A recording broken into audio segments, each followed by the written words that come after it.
Agora, no Revista Justiça, Ética e Justiça, com o Procurador de Justiça, Roberto Liviano. Ele é Procurador de Justiça e doutor em Direito Penal, doutor Roberto Liviano, bom dia. Bom dia, Sérgio, bom dia aos ouvintes internautas que acompanham a Rádio Justiça. Hoje, 33 anos da promulgação da Constituição Federal, doutor Roberto Liviano. Sempre é bom fazer esse registro, sempre é bom celebrar aniversário da nossa Constituição Federal. E sempre é bom lembrar que a Constituição não é simplesmente uma regra, não é simplesmente uma norma, né? A Constituição é um conjunto de diretrizes políticas que foram estabelecidas para nós democraticamente. É a Carta Política que estabelece o caminho para nós do ponto de vista jurídico. É a Carta de Princípios que nos dirige, né? É a nossa carta maior, né? É a nossa chamada Constituição Cidadã, que foi promulgada em 5 de outubro de 1988 e, portanto, hoje completa exatamente 33 anos de vigência. Alguns criticam, alguns celebram, como nós estamos celebrando, mas o fato é que o Brasil hoje comemora, a meu ver, 33 anos de Constituição. Uma Constituição que consagra direitos civis, direitos sociais, direitos políticos, né? E que esses direitos, a meu ver, sejam respeitados, sejam consolidados, sejam proclamados, sejam um norte permanente. Eu, como membro do Ministério Público há quase 30 anos, tenho absoluta clareza da importância da missão do Ministério Público como instituição que tem como dever zelar pela ordem jurídica e pelo respeito ao regime democrático. Portanto, para mim, é absolutamente imprescindível zelar e velar para que estas regras elas se tornem uma realidade viva e concreta. Então, para mim é algo extremamente relevante e não sejam apenas elementos teóricos, abstratos, e sim uma realidade viva e concreta. Então, eu celebro os 33 anos da nossa Constituição, que ela tenha vida longa e concretude absoluta, e que esses direitos sejam uma realidade realmente efetiva e concreta. Muito bem, doutor Roberto Liviano. Agora vamos falar sobre a nova lei de improbidade administrativa. O senhor está acompanhando esse assunto, inclusive até em Brasília o senhor esteve, e o que podemos fazer de um apanhado sobre o tema? Pois é, estive em Brasília participando a convite do Senado da República em audiência que foi realizada na última terça-feira na Comissão de Constituição e Justiça, ao lado do ministro Herman Benjamin, do STJ, e do Manuel Galdino, da Transparência Brasil, e de outros convidados indicados pelo senador Everton, né? O advogado Lucas, o prefeito Isaías Jacareí, assim como o advogado Marçal Justen, né? Estávamos lá para debater os pontos referentes a este projeto que pretendia mudar a lei de improbidade e acabou sendo objeto de deliberação no plenário do Senado na quarta-feira e infelizmente acabou se consolidando por 47 votos a 24 como a nova regra em matéria de improbidade. Agora retorna à Câmara, que foi a casa proponente, o Senado era a casa revisora. O meu ver, eu já falei a respeito disso aqui na Rádio Justiça e voltamos ao tema, afinal de contas, essa deliberação foi tomada. A meu ver, o saldo é ruim, o saldo é negativo e, infelizmente, nós estamos retrocedendo. Estamos retrocedendo em vários diplomas que vêm sendo aprovados no Congresso, e esse é um passo, mais um passo ruim, um passo grave, sério, porque a lei de improbidade ela tem um papel extremamente relevante no combate à corrupção e vários pontos graves, sérios foram apontados, debatidos, inclusive, Sérgio, com soluções que, a meu ver, eram soluções de meio termo. Por exemplo, em matéria de elemento subjetivo, em matéria da questão das improbidades dolosas, que na Câmara aprovou a impossibilidade de punir improbidades culposas, foram apresentadas soluções. Eu enfatizei muito isso. Vamos punir, então, as improbidades com culpa grave ou culpa gravíssima, né? Mas, infelizmente, até as emendas apresentadas nesse sentido foram rechaçadas, né?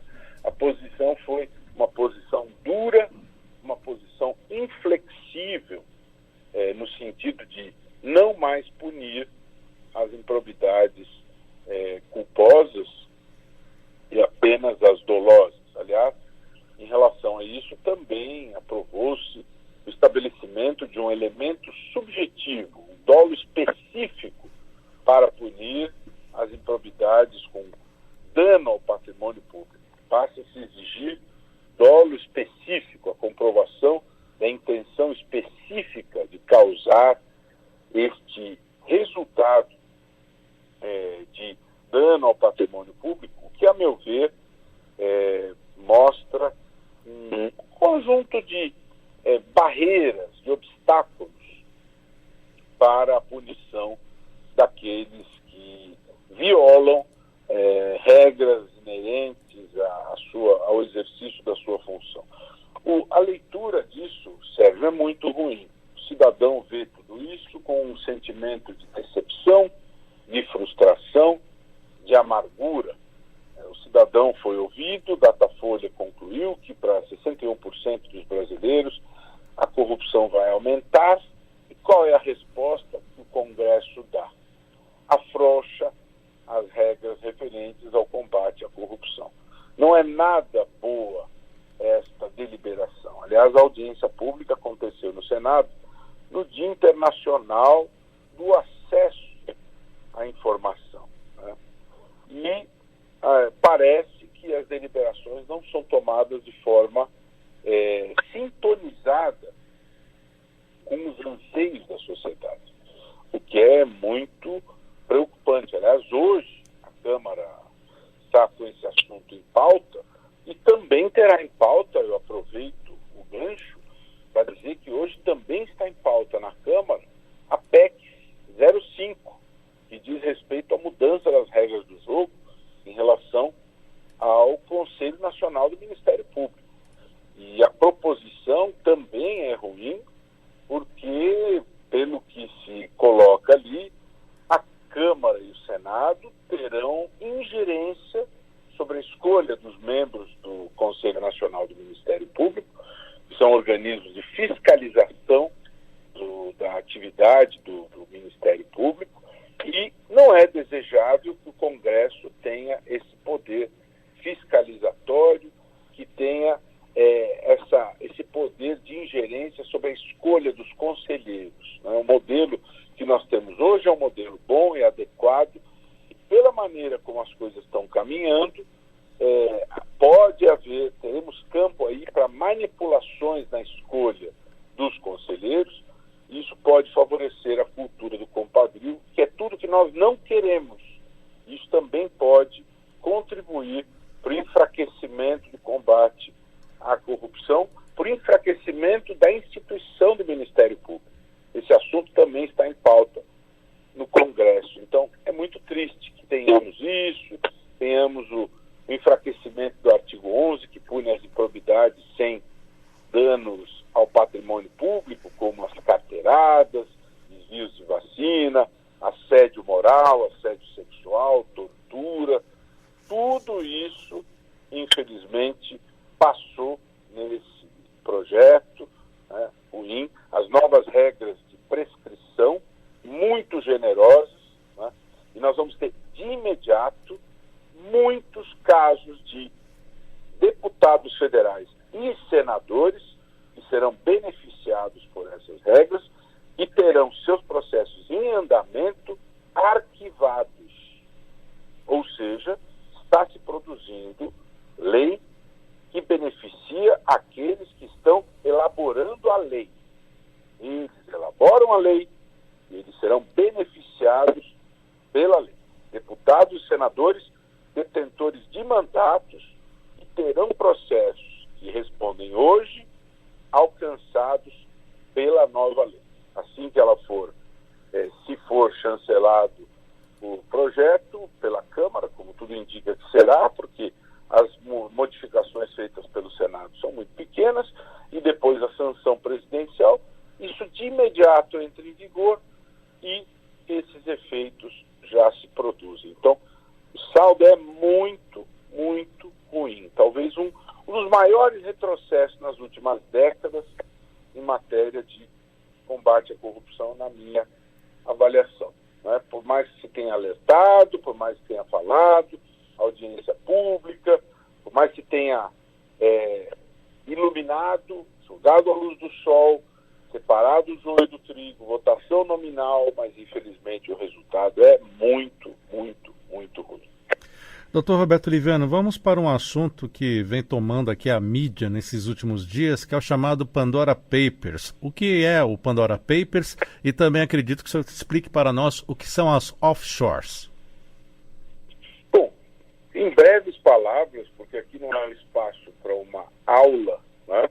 Mas a notícia que vem chamando a atenção do mundo, né? Não só aqui no Brasil, é essa grande investigação internacional, Pandora Papers. Tivemos no passado Panama Papers, né? Hoje em dia tudo se sabe, né? Tudo vem à tona, e dessa grande investigação internacional, líderes mundiais, grandes personalidades nessa grande investigação, detectou-se que possuem ativos em paraísos fiscais. Do que nós estamos falando? Estamos falando de terem ativos e investimentos em países em que há facilidades no manejo de recursos, em que há facilidades tributárias, né? Tratamento tributário mais interessante, mais benéfico. Não é? E dentre essas autoridades, detectou-se a presença de offshore, então empresas cujo manejo de recursos ele tem esse tratamento mais interessante, mais benéfico do ponto de vista tributário. Se encontrou ali a presença de offshores do ministro da Economia, Paulo Guedes, e presidente do Banco Central. E em relação ao ministro da Economia, Paulo Guedes, com um elemento agravante, e houve uma movimentação concreta nesta empresa durante o exercício da função de ministro da Economia. É importante que se esclareça aqui que ser detentor destas empresas, o fato de ser detentor da empresa, não é um fato ilícito se este ativo for declarado perante as autoridades brasileiras, perante a Receita Federal, perante o Banco Central. Se a existência dessas riquezas, desses ativos, ela for devidamente declarada, você está cumprindo o seu dever. Né? Nós temos aí que verificar outras questões. O ministro da Economia, ele é detentor de informações privilegiadas. A questão da política cambial, uma série de informações que ele que determina todo esse caminho,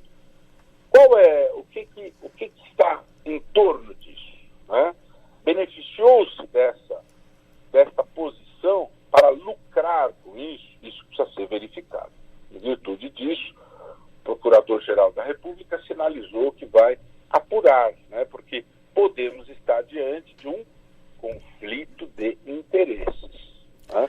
O ministro da Economia, se ele sabe de coisas e tira proveito disso em caráter particular, nós temos uma situação. E outro dia estava se falando em quarentena para militares, para juízes, para que eles não pudessem disputar eleições durante 4 ou 5 anos, impedi-los de disputar eleições.